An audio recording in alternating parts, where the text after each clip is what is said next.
Amén, la hermana va a cuidarlos en esta noche. Amén. La que se queda, póngale modo avión, hermana, a ver qué modo le pone, junto con la mamá y con la otra hermana. Modo silencio, modo avión, modo... Está bonita la mía, está chiquita, mía la cosa. ¿Hoy no va a cantar, pastor? Ay, hasta el sábado, domingo. Va a cantar una bonita. ¿No ha comprado los zorritos que le dije, ¿verdad? Sí, hermano, ya hasta me llegué ya. Hechos 12. Le voy a predicar algo que creo que, algo que no tengo que predicarles. Es algo que no tengo que predicar, pero que tengo que predicar. Y es el tema de la oración ferviente. Es algo que no se tiene que predicar muy seguido, porque esto se menciona en cada sermón, en cualquier iglesia, en cualquier congregación pequeña o grande. Amén. La oración es una herramienta muy, pero muy poderosa, que debe ser usada por nosotros los cristianos todos los días. La oración es algo poderoso, muy poderoso. Mas sin en cambio, como es una herramienta muy usada, demasiados cristianos no la están utilizando. Demasiados cristianos la están abandonando y han olvidado la oración. Algunos usan la oración solo cuando sienten que el agua les llegó al cuello. Pero mientras tanto, no la usan. Algunos están peor porque ni siquiera usan la oración cuando están en la peor situación. Algo está pasando en la vida de los creyentes que no están orando como Dios lo manda y lo demanda. Algo está sucediendo en el corazón. Algo está suplantando la oración, amén, en la vida de ese creyente. Amén. Algo está llegando a su vida que está sustituyendo la oración por otras cosas. Y si la iglesia deja de orar, hermano, escuche bien, la iglesia, amén, está frita. La iglesia está acabada. El cristiano deja de orar, el cristiano pasa a manos del diablo, pasa a manos del enemigo.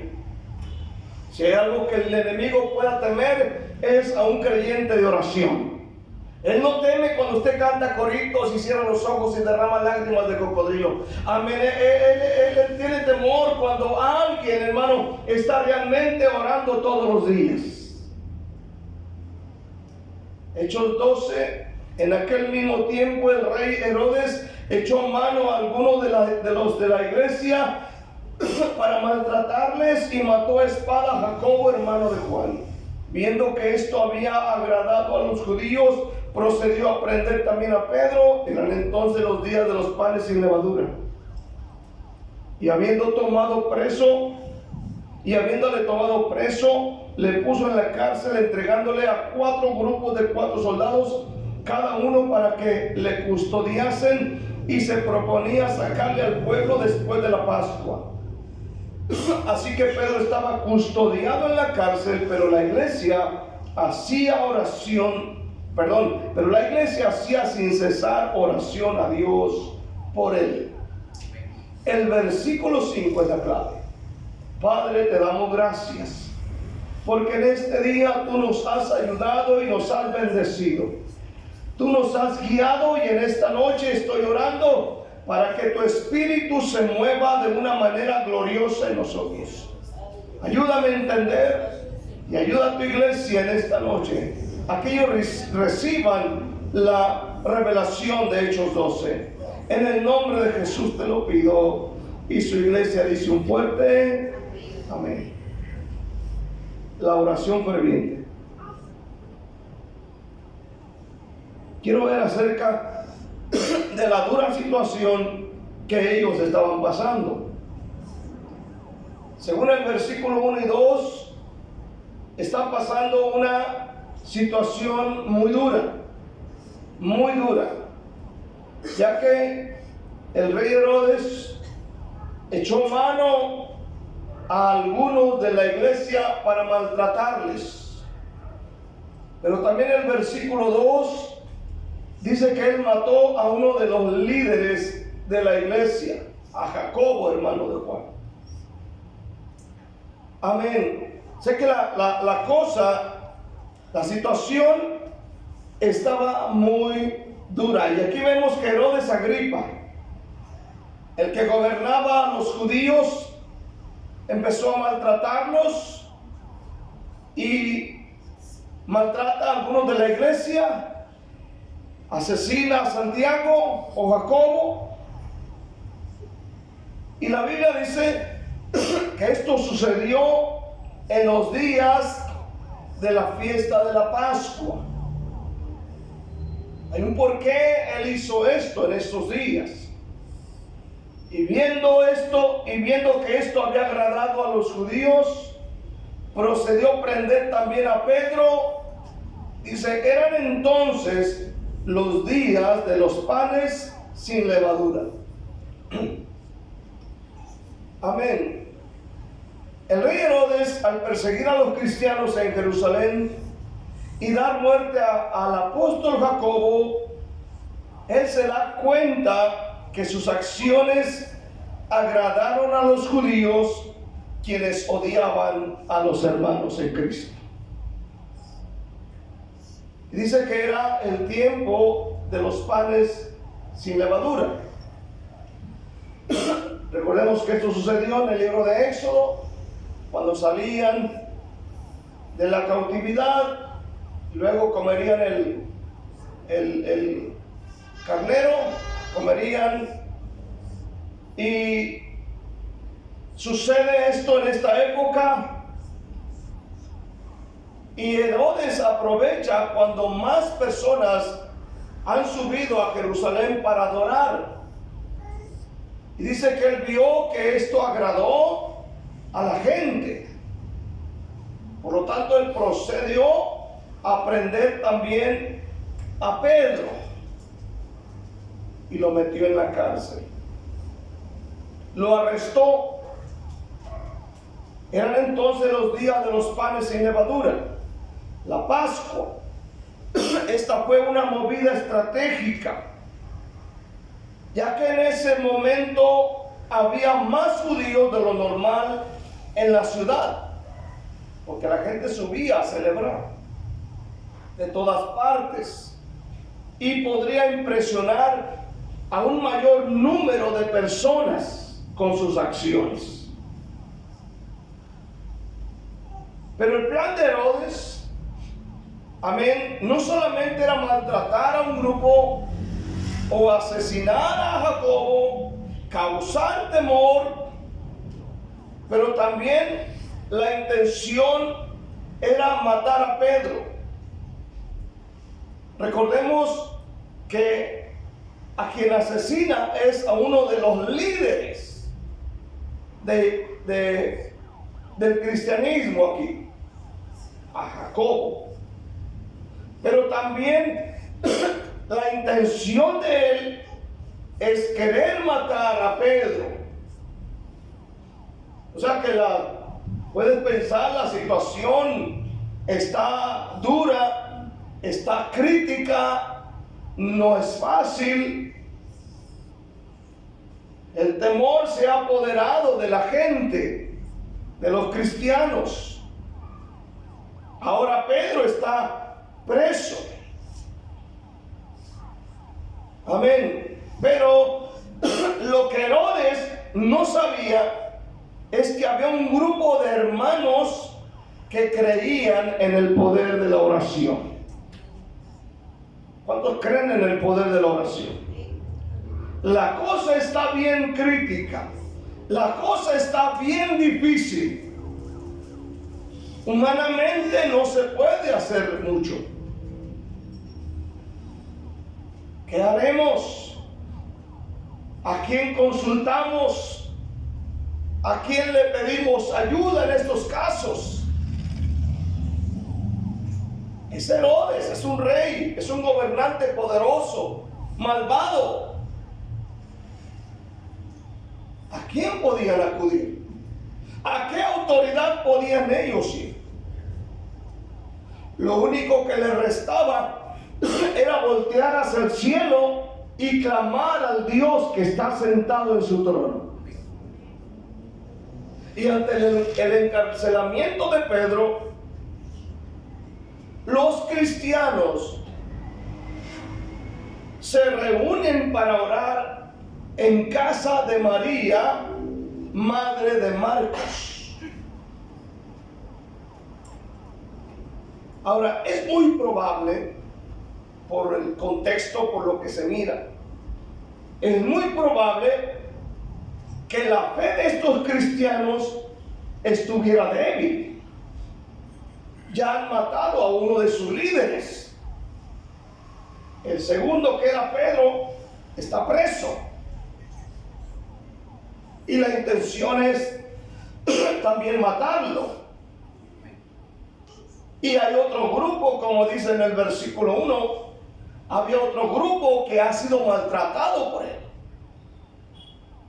Así que la fe de aquellos cristianos es probable que esté débil. La vida de Pedro ahora peligraba. Pero aún con todo ello, dice la Biblia, pero la iglesia hacía sin cesar oración a Dios por él. Note bien que la Biblia dice, hacían oración sin cesar, sin detenerse. Yo puedo pensar que hay un grupo de personas que oran y dicen, bueno, la situación está difícil. Bueno, mira tú, fulano y fulano y fulano van a orar a tales horas. Luego, después de tales horas, fulano y fulano y fulano se ponen a orar. Luego así dice, sin cesar. Sin cesar. No sin cesar, sin cesar. Ahora, yo quiero decirte algo, hermano. La oración que mueve a Dios es la que va dirigida a Él en el nombre de Jesús. ¿Cuántos dicen amén este día? Esa es la oración que mueve a Dios. Pero hemos de notar que dice la iglesia. Si el grupo era grande, es la iglesia. Si eran 5 personas, es la iglesia.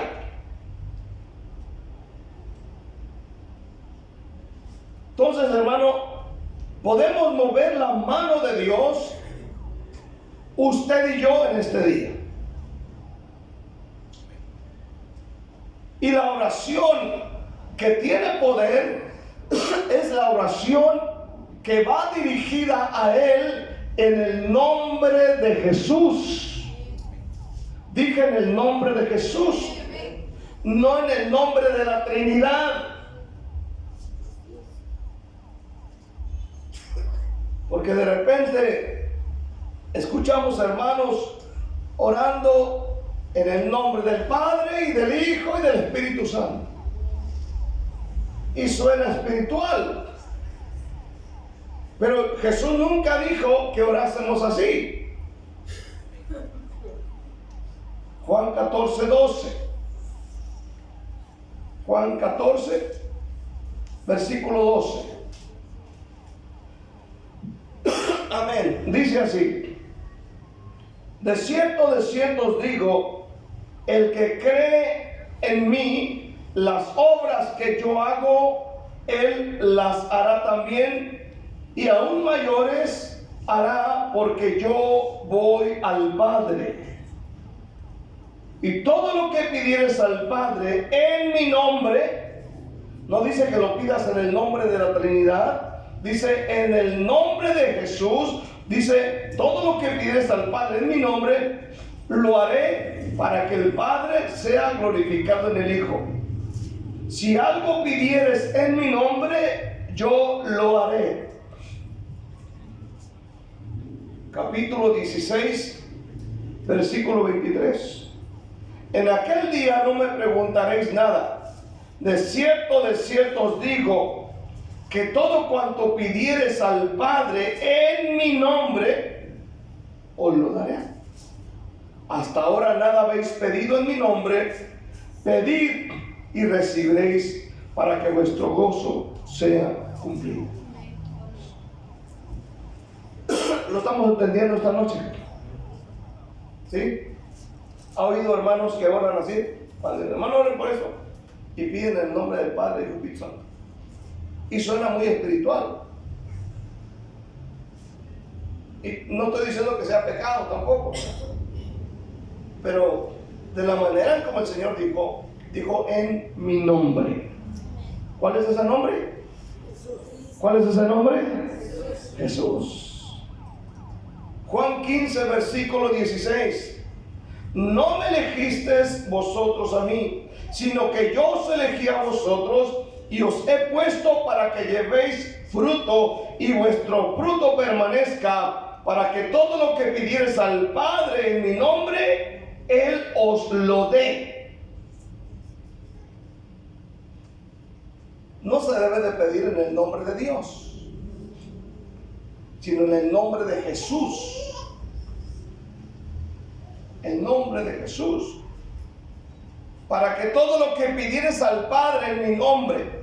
El primer elemento esencial para una oración eficaz es que debe ser dirigida al único Dios verdadero en el nombre de Jesús.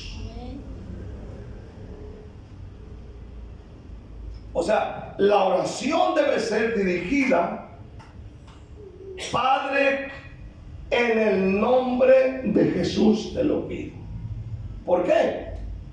El apóstol Pablo dice en 1 Timoteo 2:5 que hay un Dios, asimismo un solo mediador, Jesucristo. Cristo no tiene ahí a San Pablo, a San Judas, a Tadeo, a San Caralampio, a Santa Cachucha. No tiene ahí a esos. ¿Cuántos dicen amén?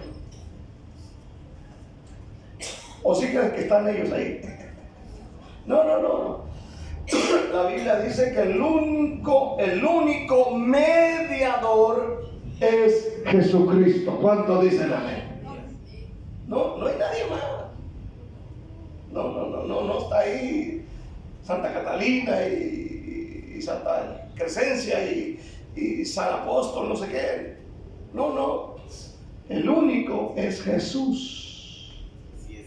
El único que murió y resucitó y subió a los cielos. ¿Cuántos dicen amén? De ahí ninguno más ha resucitado de los muertos. Murió Pedro, murió Jacobo, murió Pablo, murió, hermano, cuánta gente, gloria al Señor, amén, personas tremendas para Dios, pero ninguno de ellos ha resucitado de los muertos. Solo Jesús está vivo. ¿Cuántos dicen amén? Él está sentado, dice que está sentado a la derecha del Padre. Dice la Biblia que además Jesús es el abogado. Amén. Nuestro mediador, nuestro abogado. Amén. No hay nadie más. Solo Él tiene el poder para contestar nuestras oraciones y cumplir sus promesas y darnos vida eterna. Segundo, la oración que mueve a Dios es aquella que se eleva fervientemente. Hechos 12:5. Yo utilizo la Dios habla hoy. Así que Pedro estaba en la cárcel bien vigilado, pero los de la iglesia seguían orando a Dios por él con mucho fervor. O sea, cuando dice mucho fervor, no quiere decir que ellos estaban ahí, tú sabes, ahí. No, fervor. Fervor, ¿cuántos dicen amén? Debemos orar con fervor, hermanos. Ya de repente en la iglesia ya estamos peor que los católicos, hermano. Entramos a la iglesia y bien silencio todo. Necesitamos orar con fervor. ¿Cuántos dicen amén este día? Es decir, con ganas. ¿Cuántos dicen amén? Gracias a Dios por esas oraciones fervorosas, Pedro pudo salir libre milagrosamente de la cárcel. Amén. Porque Dios hace milagros. ¿Cuántos dicen amén? Pero la iglesia hacía oración.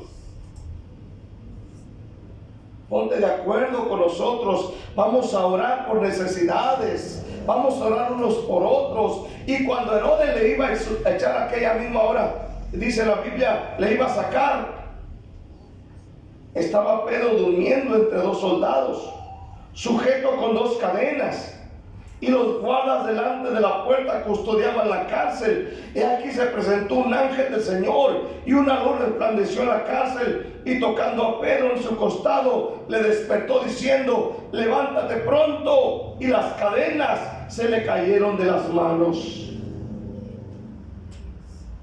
Cristo tiene poder. Cristo tiene poder en esta noche. El problema somos nosotros.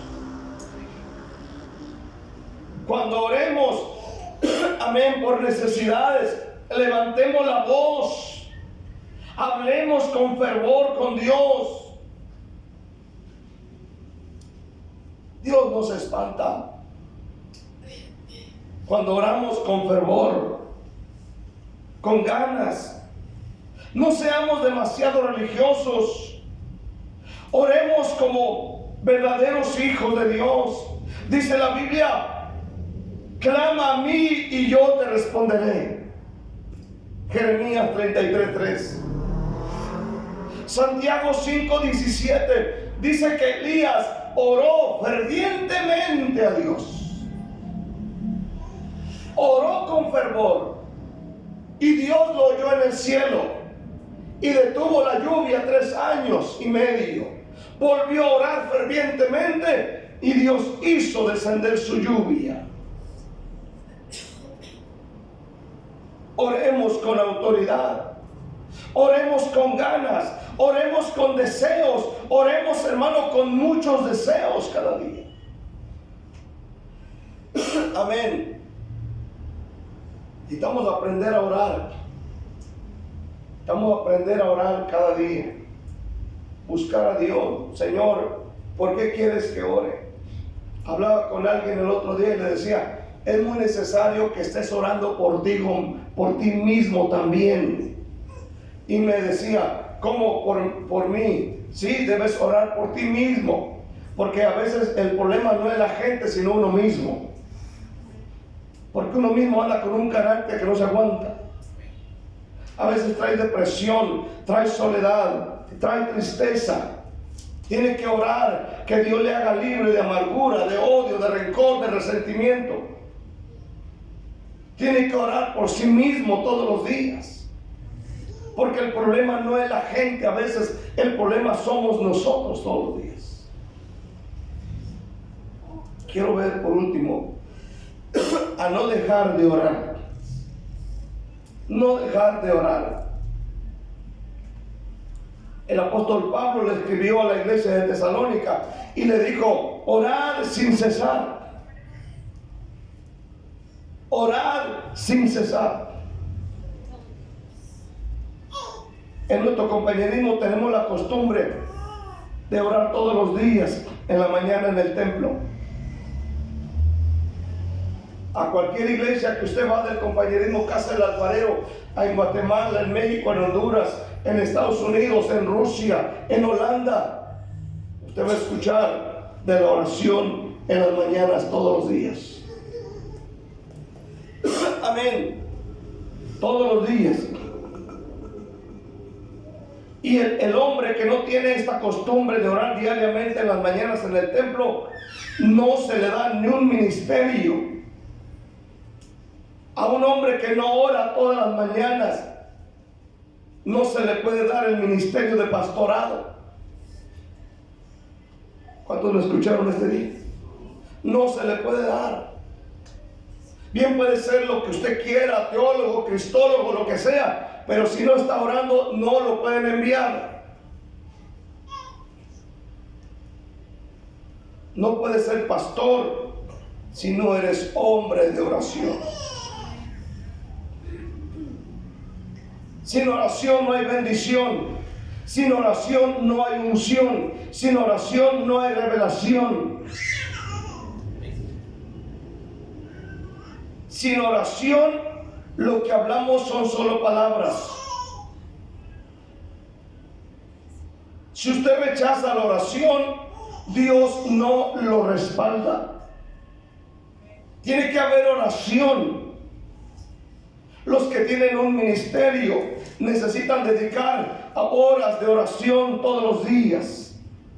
Los que cuidan niños, oiga bien, a veces el ministerio de niños es tan despreciado que no le tomamos en cuenta. Son niños, pero no nos damos a la tarea de orar. Que Dios ponga un deseo en los padres para que traigan sus hijos a la iglesia. Y a salir de la historia de Noé, de la historia del pez y Jonás, y tener otra enseñanza para ellos. Amén. Los hermanos que predican de vez en cuando necesitan orar de verdad. Platican mucho celular, hablan mucho de teología, menos oración.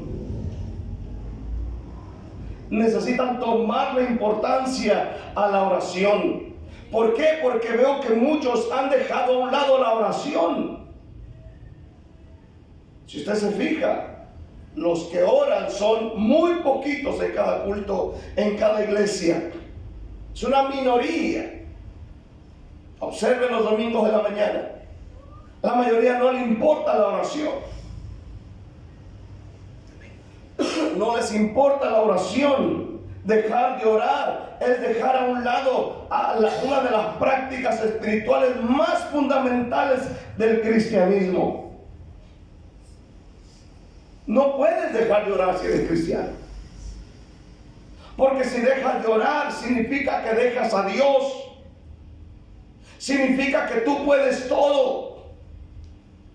Dejar de orar es dejar la comunión con el Padre.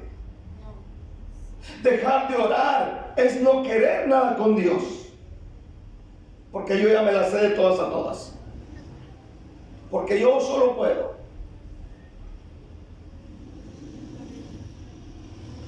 Amén.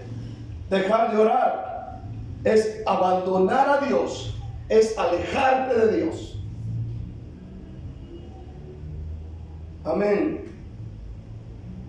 El que no ora está lejos de Dios.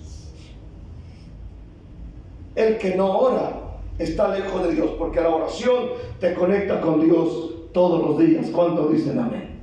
Necesitamos la oración urgentemente.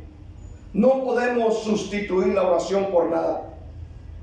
Amén. No la podemos sustituir por libros, Biblias. No podemos sustituir la oración, amén, por nada. Hay que leer, hay que documentarse, hay que escuchar la Biblia, hay que escuchar alabanzas en el aparato, hay que ver predicaciones, sí, pero no puedes sustituir la oración por nada.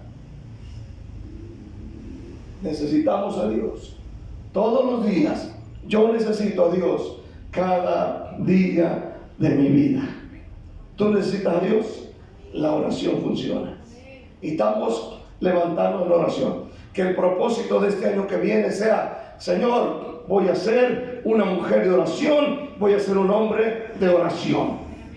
Hacen falta este tipo de personas dentro de cada iglesia. Si somos sinceros, hay muy poquita oración, muy poquita.